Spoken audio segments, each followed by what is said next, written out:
When Maomao gets kidnapped, it takes more than 5 days for Jinshi to finally rescue her. And the scene where they finally meet is pretty normal, where Maomao acts as Maomao and Jinshi just stares at her. But the scenes that followed later had me going crazy. So the best way to kidnap Maomao will have to be to bribe her with a rare herb or with any medical mixture. And that's exactly what Suri did, leading Maomao to be kidnapped and for Jinshi to nearly lose his mind. I'll be honest, those panels were so cool because he's always shown as a calm butterfly who attracts people with its beauty. So seeing him angry was a great experience. Probably a one-time experience as well. The first time he gets really mad is at this old lady in waiting we have seen in the clinic, who helped Lolan and Suri in kidnapping Maomao. She was among the young girls who were brought in for the previous emperor and had been forced to stay there since. So naturally they started hating and plotting against the royal family because they literally ruined their life. And after helping Lolan, she was going to commit suicide. But Jinshi caught her because of the strong scent of alcohol. And his first question was, "Where is Maomao?" Then he realized that one of Lolan's lady-in-waiting was acting like her. So he very gently asked her where the real Lolan was. I honestly felt so bad for that lady-in-waiting. She was so terrified of Jinshi that she couldn't even control her bladder. And to think it all started with him repeating to himself that he was calm, while he was burying his nails into his palm. Oh, another thing that I wanted to point out was that in the manga, they missed a little something from this scene. As Jinshi reached Lady Gyokyo and they talk about Maomao being gone, Gyokyo says that Maomao might have died as she would not stand a chance if a group attacks her, considering that she wasn't that physically strong. To which, in the book, Gaoshun replied, "But I somehow doubt that she would travel to the next life alone." Everyone in the room knew Maomao well enough to know that even in the face of physical violence, she wouldn't go quietly. She would set that mind of hers working and find some way to take at least one of her attackers with her. Anyways, back to Maomao being saved by Jinshi. So the scene starts with Maomao being with the Shi clan children, and she had just said her goodbyes to Lolan. She heard footsteps outside the door and thought that whoever it was, they should at least hear her out. The next moment, someone kicked down the door. A soldier wearing purplish blue armor stood in the entryway. He didn't say anything. She didn't say anything. Neither of them said anything. After a long moment, it was Maomao who spoke first. "I'm sorry, but might I ask you to protect me, Master Jinshi?"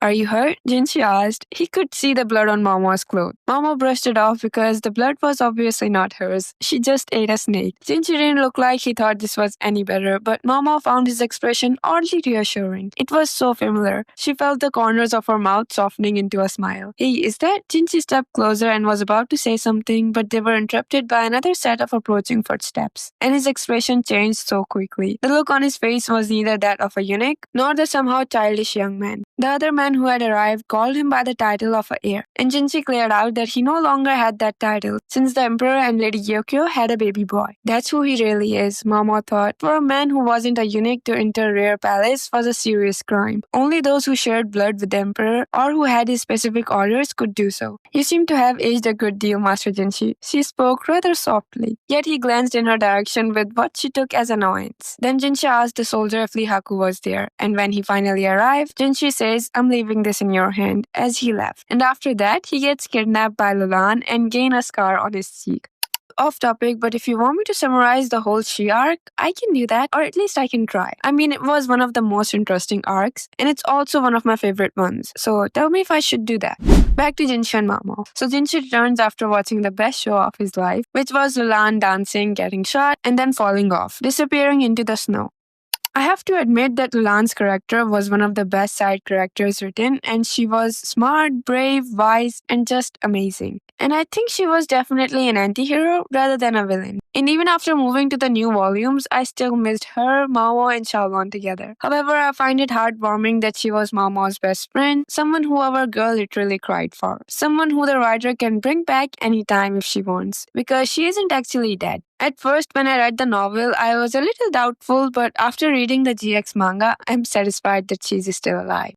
Alright, so Jinshi finally saw Gaoshun again as well, who promptly told him to get some sleep. Truth to be told, it was only just then that Jinshi realized that he really hasn't slept for the past several days. He asked Gaoshun how Maomao was doing, and Gaoshun pointed at the carriage. Jinshi ignored him and entered the vehicle. There he discovered a small young woman laying asleep on top of several blankets. She was surrounded by the dead children of Shi clan. Jinshi didn't understand why she was sleeping with them, but decided to stay by her side either way. He gazed at Maomao's face. There was blood on it, and her left ear was swollen. None of this would have happened to Maomao if she had never gotten involved with him. The thought made his heart ache. Other than her ear, she had no injuries to speak of, but he could see a dark bruise on her neck. Had someone hit her? And the blood, it must have come from somewhere. He was lost in his thoughts, and slowly he reached out his hand, and then she wakes up, looking at him just like someone who's trying to drive away a nasty little housefly. Jinshi obviously panicked, waving his hand and stumbling over his words as he tried to explain himself. But before Maomao could press further, she noticed a bandage on his face. Curious, she asked about it, but Jinshi brushed it off, calling it a little scratch. However, his attempt to hide it only made Maomao more determined to see it. She moved closer until he was backed up against the wall. When she finally took a good look, she saw that it was more than just a scratch. There was a deep wound stitches unevenly across his cheek.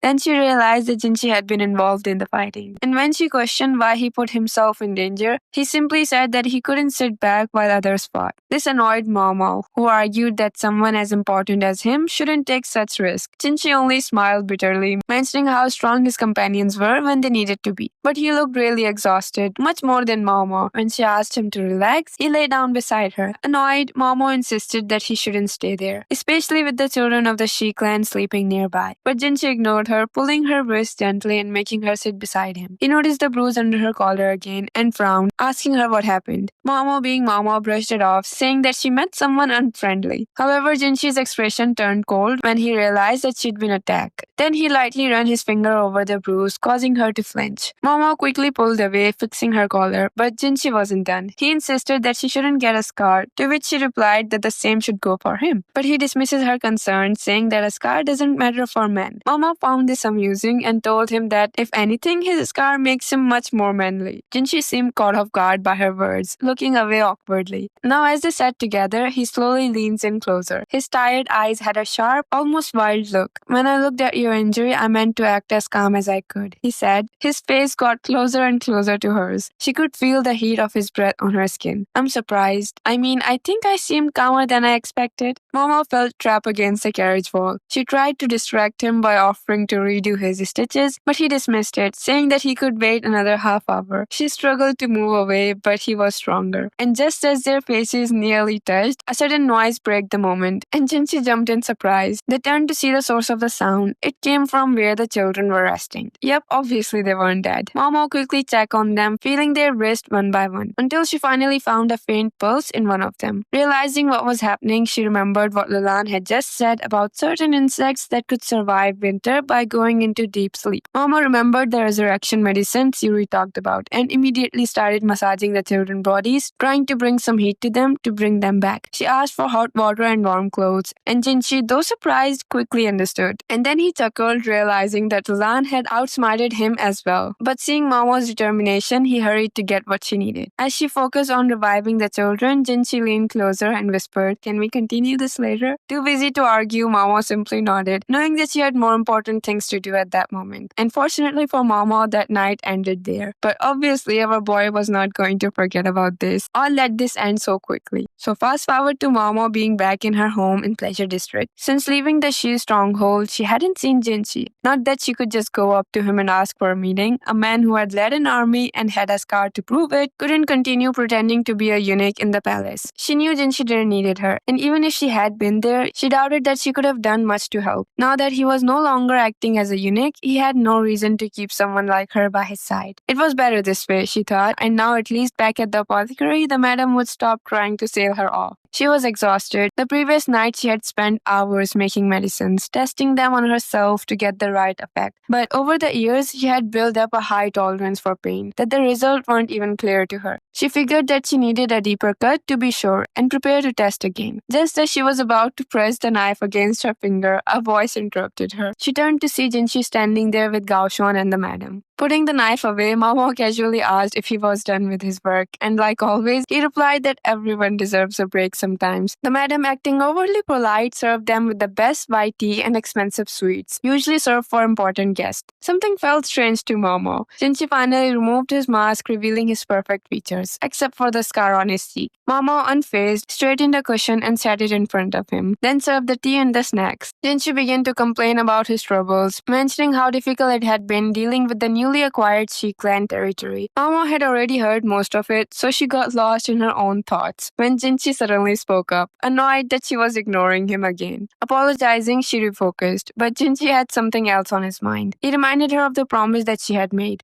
to repay him for getting the ingredients for her ice cream. At first, she didn't understand, but then it hits her. The hair stick. She admitted hesitantly that she had given it away to Shisui/Lulan, though she had told her to return it someday. But who knew when that would happen? Jinshi looked disappointed rather than angry. To make up for it, he asked her to fulfill her other promise, which was to actually listen to someone when they talked to her. She agreed, sitting properly, but when she asked him what he wanted to say, he didn't spoke. Then finally he admitted that whatever he had planned to tell her, she probably already knew. Maomao assumed that he was referring to his real position, which she had figured out a long ago. And when she asked if he had something else to say, he fell silent again. The moment stretched on awkwardly until, out of nowhere, Jinshi moved closer and wrapped himself around her neck. She barely had the time to react before she felt something warm and damp, his teeth lightly biting her skin. Then he asked her if she understood what he meant now. Maomao just casually responded that human saliva can be toxic, much like an animal bite, that needed disinfecting. Jinshi said nothing in return, and when she tried to get back to work, he tightened his hold, insisting that a little toxin won't bother her. She tries to move again, and he only bit her harder. Finally, she pounded on his shoulder until he let her go.